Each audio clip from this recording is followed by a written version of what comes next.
ጤና ይስጥልን የአሻም ተከታታዮች የዛሬ ዕለተ ሐሙስ ጥቅምት 6 2018 ዓ.ም የአሻም የምሽት ዜናዎቻችን ተጀምረዋል። አስቀድመን ርዕሰ ጉዳዮቹን እንጠቁማችሁ።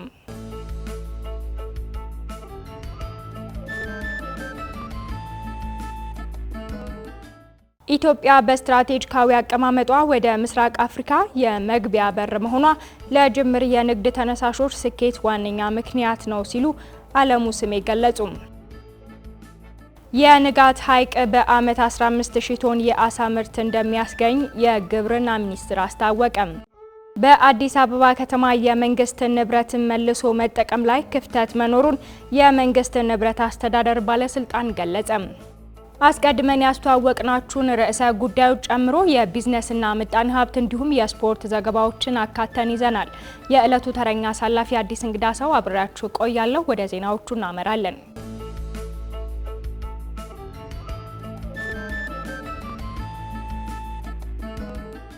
ኢትዮጵያ በስትራቴጂካዊ አቀማመጧ ወደ ምስራቅ አፍሪካ የመግቢያ በር መሆኗ ለጅምር የንግድ ተነሳሾች ስኬት ዋነኛ ምክንያት ነው ሲሉ አለሙ ስሜ ገለጹ። ሚኒስትሩ ይህንን ያሉት 110 በላይ የፓኪስታን ኩባንያዎች ይሳተፋሉ በተባለው አምስተኛው የፓኪስታን አፍሪካ የንግድ ልማት ኮንፈረንስና ኤግዚቢሽን መክፈቻ መርሃ ግብር ላይ ነው። ናትናኤል በላይነህ በፈረንጆቹ 2024-25 የፓኪስታን አፍሪካ የንግድ ልውውጥ መጠን 4.8 ቢሊዮን ዶላር ነው። ከዚህም ውስጥ የምስራቅ አፍሪካ የንግድ መጠን 1.47 ቢሊዮን ዶላር ደርሷል። አፍሪካን መመልከት በሚል ተነሳሽነት አዳዲስ ኤግዚቢሽኖችና የንግድ መድረኮች ራዕይን ወደ እድል እየቀየሩ ነው የሚለው የፓኪስታን የንግድ ሚኒስቴርም ከኢትዮጵያ ንግድና ቀጠናዊ ትስስር ሚኒስቴር ጋር በመተባበር የፓኪስታን አፍሪካ የንግድ ልማት ኮንፈረንስና ኤግዚቢሽንን ለአምስተኛ ጊዜ በኤግዚቢሽን ማዕከል ማዘጋጀቱን አስታውቋል። በአፍሪካ የንግድ ገጽታ ላይ የፓኪስታን ተስፋ ሰጪ የአፍሪካ አጋሮች አንዷ ኢትዮጵያ ናት የሚለው የፓኪስታን የንግድ ሚኒስቴር ሁለቱ ሀገራት በንግድ በግንኙነትና በትብብር ትስስራቸውን እያሳደጉ ነው ብሏል። በፓኪስታንና በኢትዮጵያ መካከል ያለው የንግድ ልውውጥ ከጊዜ ወደ ጊዜ እያደገ ሲሆን ፓኪስታን ሩዝ፣ ስኳር፣ ጨርቃጨርቅ፣ ኬሚካል፣ የቆዳ እቃዎችና የቀዶ ጥገና መሳሪያዎችን ወደ ውጭ የምትልክ ሲሆን ኢትዮጵያ በበኩሏ ቀይ ባቄላ፣ ሽምብራ፣ ጥራጥሬ፣ የቆዳና ሌጦና ቡና ለፓኪስታን በማበርከት ላይ ነች። በአምስተኛው የፓኪስታን አፍሪካ የንግድ ልማት ኮንፈረንስና ኤግዚቢሽን መክፈቻ ስነስርዓት ላይ የተገኙት የትራንስፖርትና ሎጂስቲክስ ሚኒስትሩ አለሙ ስሜ አፍሪካን መመልከት የሚለው ተነሳሽነት ኢትዮጵያም ሆነች ፓኪስታን የንግድ አድማሳቸውን ለማስፋት ጠቃሚ መሆኑን ጠቁመዋል። This conference bringing together our 130 Pakistani manufacturing firms, high-ranking government officials and influential business leaders from across Africa represents a pivotal moment. ይህ ኮንፈረንስ የኛንና የ130 የፓኪስታን የማኒፋክቸሪንግ ኩባንያዎችን ከፍተኛ የመንግስት ባለስልጣናትንና በአፍሪካ የሚገኙ ተጽዕኖ ፈጣሪ የንግድ መሪዎችን በአንድ ላይ በማጣመር አንድ ወሳኝ ጊዜን አሳይቷል። የፓኪስታን አፍሪካን መመልከት ፖሊሲን ያቀፈና የገበያ ተደራሽነታችንን ለማስፋትና ስኬቶቻችንን ለማስፋፋት እንዲሁም ጠንካራ አጋርነቶችን ለመፍጠር ወደር የለሽ መድረክም ያቀርባል። Diversify our sectors and forge robust partnerships. ኢትዮጵያ በስትራቴጂክ አቀማመጧ ወደ ምስራቅ አፍሪካና ወደ ሌሎች ሀገራት የመግቢያ በር መሆኗ ለረጅም የንግድ ተነሳሽነቶች ስኬት ዋነኛ ምክንያት ነው ያሉት ሚኒስትሩ 250 ሚሊዮን ሕዝብ ያላት ፓኪስታን ከግብርና እስከ የማኒፋክቸሪንግ ምርቶችና ሌሎችም የምታቀርብ ሀገር መሆኗን እውቅና እንሰጣለን ብለዋል። Ethiopia strategically positioned as a gateway to East Africa and beyond is intrinsically linked to the success of such initiatives. ኢትዮጵያ በስትራቴጂካዊ አቀማመጥ የምስራቅ አፍሪካና ከዚያም በላይ ላሉ መግቢያ በር ሆና መገኘቷ ከእንደዚህ አይነት ተነሳሽነቶች ስኬት ጋር በእጅጉ የተያያዘ ነው። 250 ሚሊዮን ህዝብ ያላት ፓኪስታን ለአፍሪካ ከሸቀጣ ሸቀጥ እስከ ግብርናና የማምረቻ እቃዎች ላኪ ሀገር መሆኗን እውቅና እንሰጣለን። በፓኪስታን የተመረቱ ምርቶችን ለመጠቀም ፍላጎታችን የላቀ ነው። As we showcased the Made in Pakistan exhibition. እንደ ኢሮፓያን አቆጣጠር በ2023 የኢትዮጵያ የአየር መንገድ በአዲስ አበባና ካራች መካከል ቀጥተኛ በረራ መጀመሩ ፈጣን የንግድ ልውውጥን፣ ቱሪዝምና ጠንካራ ህዝብ ለህዝብ ግንኙነትን ማጠናከር መጀመሩም በመድረኩ የተነሳ ሲሆን የፓኪስታን መንግስት ለንግድ ስራ ምቹ የሆነ ከባቢን ለመፍጠር ያለንን ቁርጠኝነት በማሳየት የውጭ ቀጣይ ኢንቨስትመንትን በንቃት እያሳተፈ ነው ሲሉ የፓኪስታን የፌዴራል ንግድ ሚኒስትር ጃም ካማል ካን ገልጸዋል። እንደ ኢትዮጵያ ሁሉ እኛም በቅርብ ጊዜ በዓለም አቀፍ የገንዘብ ተቋም IMF ፕሮግራም ስር ነን ያሉት ሚኒስትሩ ነገር ግን በተመሳሳይ ጊዜ ፓኪስታን በብዙ ዘርፎች ላይ ያተኮረ የራሷ የራሷን የሀገር ውስጥ የኢኮኖሚ እቅድ እየሰራች ነው። ኢትዮጵያም ካላት ዘርፈ ብዙ አቋም አኳያ ያንን ማድረግ እንዳለባት ጠቁመዋል። 2.4 ቢሊዮን የሚወጡ ምርቶችን ወደ አፍሪካ በመላክ 2.6 ቢሊዮን ዶላር የሚወጡ ምርቶችን ደግሞ ከናንተ እየተቀበልን እንገኛለንም ብለዋል። Exporting close to 2.24 billion worth of goods, mainly rice, textiles, pharmaceuticals and machinery, while importing from USD 2.6 billion worth of minerals, raw materials and agro products from you. ወደ 2.4 ሚሊዮን ዶላር የሚገመት የሩዝ፣ የጨርቃ ጨርቅ፣ የመድኃኒት እቃዎችና ማሽነሪዎች ወደ ውጭ በመላክ 2.6 ቢሊዮን ማዕድናት፣ ጥሬ ማቴሪያሎችና አግሮ ምርቶች ከርሶ እያስመጡ ነው። አንድ ሀገር በሚያዘጋጀው ኤግዚቢሽን ብቻ የተለያዩ አይነት ምርቶችን ማስተዋወቅም ይቻላል። Together with a single country exhibition which hosts over 110 Pakistani exhibitors and featuring diverse range of products. የኢትዮጵያ ገበያ ከሌሎች የአፍሪካ ሀገራት ጋር ሲነጻጸር የተሻለ ደህንነት ያለው ቢሆንም ሀገሪቱ በሌሎች ሀገራት ኢንቨስተሮች ላይ ከመጠን በላይ ታሪፍ የምጥል ከሆነ ምርትና አገልግሎታቸውን ማስተዋወቅ ይቸገራሉ ያሉት ደግሞ በኤግዚቢሽኑ ላይ የጨርቃ ጨርቅ ምርቶችን ያቀረቡት ተሳታፊ ሰልማን ካን ናቸው። Our main concern is the taxes. If the country has too huge taxes, then it may be difficult for us to introduce our product. የኢትዮጵያ ገበያ ከሌሎች የአፍሪካ ሀገራት አንጻር የተሻለ ሰላም ያለበት ይመስለኛል። ዋናው ነገር ጉዳያችን ታክስ ነው። መንግስት ከፍተኛ ግብር ከጣለ ምርቶቻችንን ማስተዋወቅ ሊከብደን ስለሚችል የኢትዮጵያ መንግስት ነፃ የንግድ ስምምነትን ከፓኪስታን ጋር መፈራረም አለበት። በዛ መንገድ ሁለቱ ሀገራት ምርቶቻቸውን እንዲያስተዋውቁ ይረዳቸዋል። So first Ethiopian countries should sign Ethiopia should sign a preferential trade agreement or an FTA, which is called free trade agreement, with Pakistan, so that both countries can introduce their products to each other. የንጋት ሐይቅ በአመት 15000 ቶን የአሳ ምርት እንደሚያስገኝ የግብርና ሚኒስቴር ገለጸ። 70 የሚደርሱ ወጣቶችም በሐይቁ ላይ ስራ መጀመራቸው ተገልጿል።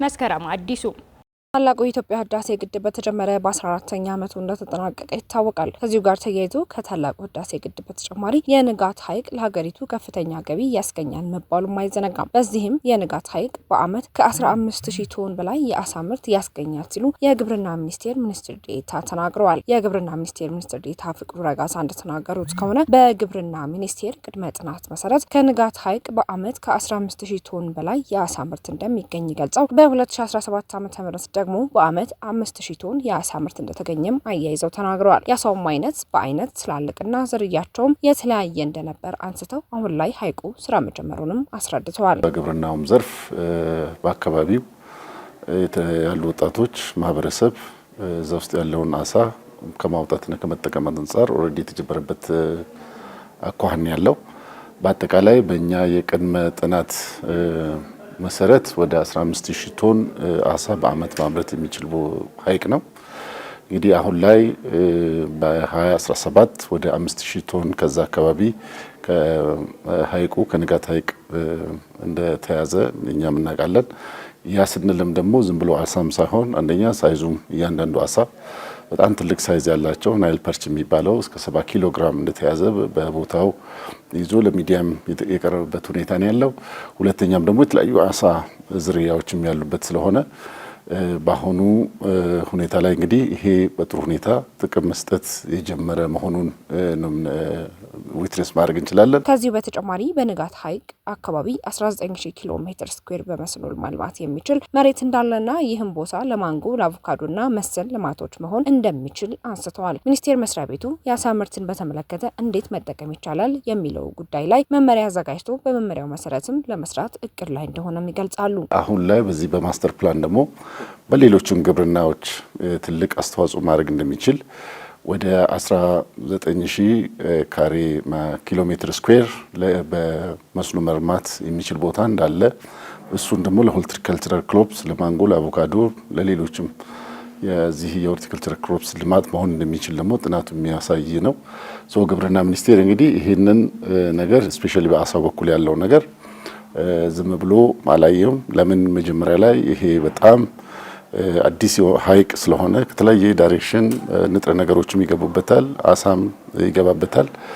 ትንሽ ከቆየ ግን በደንብ ማኔጅ ካልተደረገ ኦቨርፊሽንግ ሊከሰት ይችላል። ዞሮ ዲፕሊት ሊደረግ ይችላል ማለት ነው።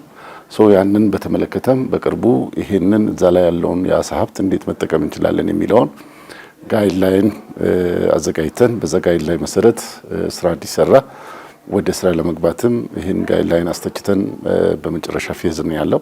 በሐይቁ ላይ ወጣቶች ስራ መጀመራቸውን ያነሱት ሚኒስትር ዴኤታው በቁጥር ደረጃ ሲታይ ወደ 70 የሚጠጉ ወጣቶች ስራ ጀምረዋል ብለዋል። የክልሉ ግብርና ቢሮ ወጣቶችን ከማደራጀት አኳያ ከሚኒስቴር መስሪያ ቤቱ ጋር በመቀናጀት የመደገፍ ስራ እየተሰራ መሆኑንም አብራርተዋል። የአሳ ምርት ስራ በርካታ ሴክተሮችን እንደሚያስተሳስርና የመሰረተ ልማት ስራዎችን እንደሚያስፈልጉት ነው የሚናገሩት። ብዙ ወጣቶች አሁን ላይ ወደ 70 የሚደርሱ ወጣት ኢንተርፕራይዞች ኦልሬዲ ስራ ጀምረዋል እና እነኚህን አንደኛ እዛ ጋር ያለው የክልሉ ግብርና ቢሮ አክቲቭሊ ኢንጌጅድ ሆኖ እነኚህን ከማደራጀት አንጻር የሚያስፈልጉትንም የአሳ ማስገሪያ ማቴሪያሎች ከማቅረብ አንጻር ከኛም ጋር ሆነን እየደገፍን ያለ ነው። ግን ስቲል እንግዲህ 5000 ቶን ነው ያዝነው። ፖቴንሻሉኛ ያለ ጥናት የመጀመሪያው ጥናት የሚያሳየው ወደ 15000 ቶን ነው። ያ ማለት ገና 3 እጥፍ ስራዎች ይፈልጋሉ። ጅማሮ ላይ ነው ያለው። ያለውን አሁን የጀመርናቸውን ድጋፎች አጠናክረን መሄድ እንዳለብን የሚያሳዩ ናቸው ማለት ነው። ይሄ ግራንድ ነው፣ ኦቨርአርኪንግ ፕላን ነው። በጣም ትልቅ ሁሉንም ሴክተሮች የሚያስተሳስር መሰረተ ልማቶችም የሚያስፈልጉትም ስራዎች አሉ። የተፈጥሮ አካባቢውንም ጥበቃ የሚያስፈልጉ ነገሮች አሉ። ሁሉንም የከተማ ልማቶች ብዙ ነገሮችን ነው ማስተር ፕላኑ የያዘውና ግራንድ ነው፣ ኦቨርአርኪንግ ነው። ዲቴይል የሆኑ ነገሮች ደግሞ እንደዚህኛ በየሴክተሩ ያሉት ዘርፎች ደግሞ እዚህ ላይ የተመለከቱትን ነገሮች ወስደው በሴክተራቸው ልክ ምን መስራት አለበት የሚለውን ሜቢ ጋይድላይን ሜቢ መመሪያ የሚፈልጉ ነገሮች ሊኖሩ ይችላሉ በሴክተር በየአንዳንዱ ሴክተር ደረጃ። በግብርና ሚኒስቴር ደረጃና አሳን በተመለከተ ግን ግብርና ሚኒስቴር ይሄንን ጋይድላይን አዘጋጅቶ ወደ ፋይናላይዝ ወደ ማድረግ ደረጃ ላስት ዊክ ነው ያስተቸነውና በዛ ደረጃ ነው ያለነው። የንጋት ሐይቅ በዓመት የሚያስገኘው የአሳ ምርት ለሀገሪቱ ኢኮኖሚና ለወጣቶች የስራ ዕድል ፈጠራ ያለው አበርክቶ በርካታ እንደሆነ ተመላክቷል። በአዲስ አበባ ከተማ የመንግስት ንብረትን መልሶ መጠቀም ላይ ክፍተት መኖሩን የመንግስት ንብረት አስተዳደር ባለስልጣን ገለጸ። ባለስልጣኑ ንብረትን ጠግኖ መልሶ በመጠቀም 187 ሚሊዮን ብር ማዳኑንም አስታውቋል። ተጨማሪ አለን። የመንግስት ንብረቶች በቁጠባና ለታለመላቸው ዓላማ እንዲውሉ ማድረግ የሀብት ብክነትን ለመቀነስ ብሎም ፍትሐዊ የአጠቃቀም ስርዓትን ለመዘርጋት ዓላማዊ አድርጌ እየሰራሁ እገኛለሁ ሲል የአዲስ አበባ የመንግስት ንብረት አስተዳደር ባለስልጣን አስታውቋል። ባለስልጣኑ ከተቋቋመበት የ2013 ዓመተ ምህረት ጀምሮ ባሉት ዓመታትም በተለይም ንብረቶች ከተበላሹ በኋላ መልሰው አገልግሎት ላይ እንዲውሉ ከማድረግ አንጻር ከተሰሩ ስራዎች መካከል በተለያዩ ክፍለ ከተሞች ብልሽት ላይ የሚገኙ የፈርኒቸር ውጤቶችን መጠገን የሚገኝበት መሆኑን ነው የተመላከተው። ይህንንም በመድረኩ ላይ ተገኝተው የመክፈቻ ንግግር ያደረጉት የባለስልጣኑ ዋና ስራ አስኪያጅ የሆኑት የሱፍ ኢብራሂም ተቋሙ የሰራቸውን ስራዎች ጨምረው ያብራራሉ። ንብረቶችን በቁጠባና ለታለመላቸው ዓላማ እንዲውሉ በማድረግ የሀብት ብክነትን በመከላከልና ፍትሐዊ አጠቃቀም ስርዓት እንዲሰፍን በማድረግ ከፍተኛ ተግባራትን ሲፈጽም ቆይቷል። ባለፉት ዓመታት ማለትም ከ2013 እስከ 2017 ዓ.ም በተለይ ንብረቶችን መልሶ ጠግኖ በመጠቀም ረገድ በፈርኒቸር ከክፍለ ከተሞች 4593፣ ከኮሌጆች 462፣ ከሆስፒታሎች 143፣ ከሴክተር መስሪያ ቤቶች 382 በጠቅላላ በድምሩ 5580 እንዲሁም በኤሌክትሮኒክስ ረገድ ከክፍለ ከተሞች 2884፣ ከኮሌጆች 1445፣ ከሆስፒታሎች 191፣ ከሴክተር መስሪያ ቤቶች 1991 በጠቅላላ በድምሩ 6515። ባለስልጣኑ ንብረቶችን ከተበላሹ በኋላ እንዲጠገኑ በማድረግ ለመልሶ አገልግሎት እንዲውሉ ማድረጉን ተከትሎ 187 ሚሊዮን ብር ማዳን መቻሉንም በመድረኩ ተናግረዋል። በከተማዋ ከሚታዩ ችግሮች መካከል ንብረቶችን ጠግኖ ለዳግም አገልግሎት አለማዋል ዋነኛው ነው ያሉት ኃላፊው፣ በዚህ ረገድም ተቋሙ ከጤና ተቋማት፣ ከትምህርት ቤቶች እንዲሁም በሌሎች የመንግስት መስሪያ ቤቶች በሚገኙ የተበላሹ ንብረቶች ላይ በትኩረት እየሰራ ይገኛል ብለዋል። በመንግስት መስሪያ ቤቶች የሚገኙ ንብረቶችን በአግባቡ ጥገና የሚያስፈልጋቸውን ንብረቶች ለይቶ ከማስጠገን ይልቅ በስቶር ውስጥ ለረጅም ጊዜ ማከማቸት ልምድ እንዳለ ይስተዋላል። በዚህ ምክንያት ንብረቶች ቀላል የሚሆን ከባድ ብልሽት ሲያጋጥማቸው ፈጥኖ ጥገና በማድረግ ወደ ስራ ከማስገባት ይልቅ ንብረቱን ወደ ስቶር በመመለስ በምትኩ አዳዲስ ንብረቶችን ወጪ በማድረግና በመግዛት ከፍተኛ ወጪ እንዲወጣ ይደረጋል። ይህ ደግሞ መንግስት ለልማት ለማህበረሰብ አገልግሎት የሚያውለውን በጀት በእጅጉ የሚቀንስ አላስፈላጊ ግዥ እንዲፈጸም የሚያደርግ ንብረቶችን ለተጨማሪ ብልሽት የሚዳርግ በመሆኑ በተለያየ ደረጃ ጉዳት የደረሰባቸው ንብረቶችን በመለየት በወቅቱ በማስጠገን አገልግሎት እንዲሰጡ ማድረግ አስፈላጊ ነው። ኃላፊው በመድረኩ ካደረጉት ንግግር ባሻገርም ለጋዜጠኞች በሰጡት ማብራሪያ ተቋሙ በሚሰራቸው ስራዎች ላይ በቂ ጥናትና ዳሰሳ ማድረጉን አንስተው ይህ ማዳን የተቻለው ገንዘብ የውስን ጊዜ መሆኑንና በቀጣይ በተጠናከረ መልኩ ሲሰራ በርካታ ቁጥር ያለው ገንዘብ ማዳን ይቻላል ሲሉ ተናግረዋል። መጠነኛም ዝቅተኛም ብልሽት ካለ ተጠግኖ ጥቅም ላይ መልሶ ሊውል የሚችልበትን እድል ማየት የተለመደ አልነበረ። የተለመደው አሰራር የመንግስት ነው። የመንግስት ሀብት ብዙም ችግር የለውም፣ በጀት አለ። ስለዚህ 67% ደግሞ አመታዊ በጀት ለዕቃ ግዢ ነው የሚለው። ስለዚህ ገንዘቡ እስካለ ድረስ ያንን በማስወገድ የተለያዩ ማስወገድ ስልቶች አሉ። አዲስ ግዢ መፈጸም ነው። ይሄ ተገቢ ሆኖ ስላላገኘ ነው። ብክነትን መቀነስ፣ የአካባቢ ብክለትንም ጭምር መቀነስ በርካታ ዘርፈ ብዙ ፋይዳዎች አሉት። ይህንን ጉዳይ ሲሪየስሊ ስንይዘው ብዙ አንድምታና ፋይዳ አለው። በእርግጥ አንዱና መሰረታዊ ጉዳይ አመራሩ፣ የመንግስት ተቋሙ፣ የከተማ አስተዳደሩ በዚህ ደረጃ የግብር ከፋዩን ሀብት የህዝቡ ሀብት ነው፣ ከየትም ሊመጣ አይችልም። ተቋሙ መልሶ አገልግሎት ላይ የማይውሉትን ንብረቶች በአግባቡ እንዲወገዱና አካባቢን እንዳይበክሉ እንደሚያደርግም ተናግረው ይህንንም ለማድረግ ከተለያዩ የመንግስት ተቋማት ጋር በጋራ እየሰራን እንገኛለን ብለዋል። የእስራኤል ኤምባሲ በኢትዮጵያ እንደ አውሮፓውያን አቆጣጠር ጥቅምት 7 2023 በእስራኤል ዜጎች ላይ የተፈጸመውን ጥቃት ለማስታወስ ዝግጅት አካሄደም። ከአሻም ጋር ቆይታ ያደረጉት የእስራኤል አምባሳደር አብርሃም በላይ የእስራኤል መንግስት ሁልጊዜም በየዓመቱ ይህንን ጥቃት እንደሚያከብር ገልጸዋል። መሐመድ ንጉስ አብዱ ተጨማሪ አለው።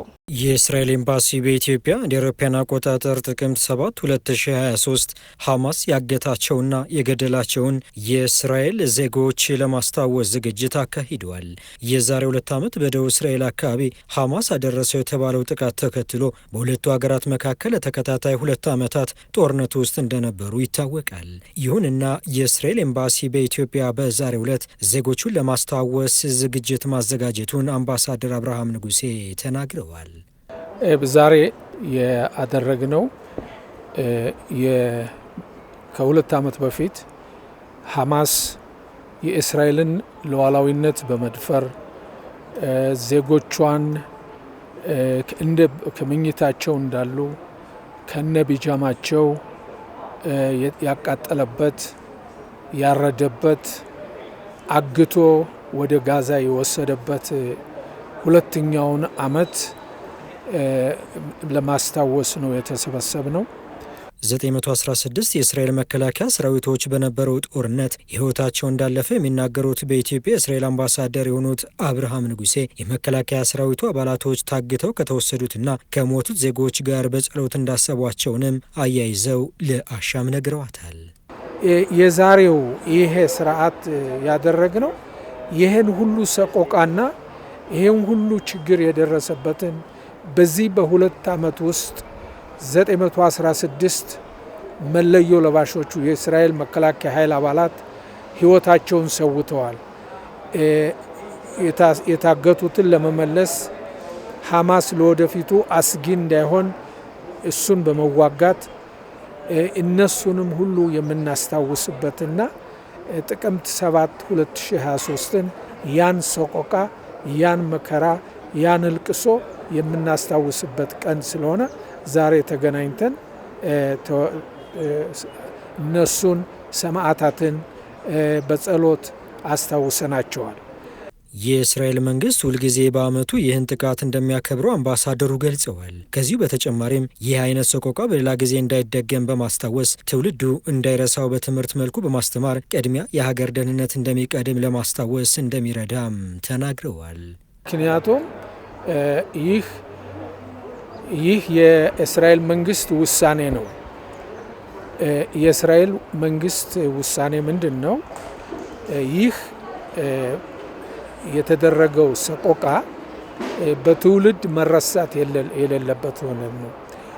አንዱ የእስራኤል ህዝብ ጥንክርናው አንዱ ምስጢር ያለፈ ታሪክን ያለፈን ሁኔታ በማስታወስ ነው።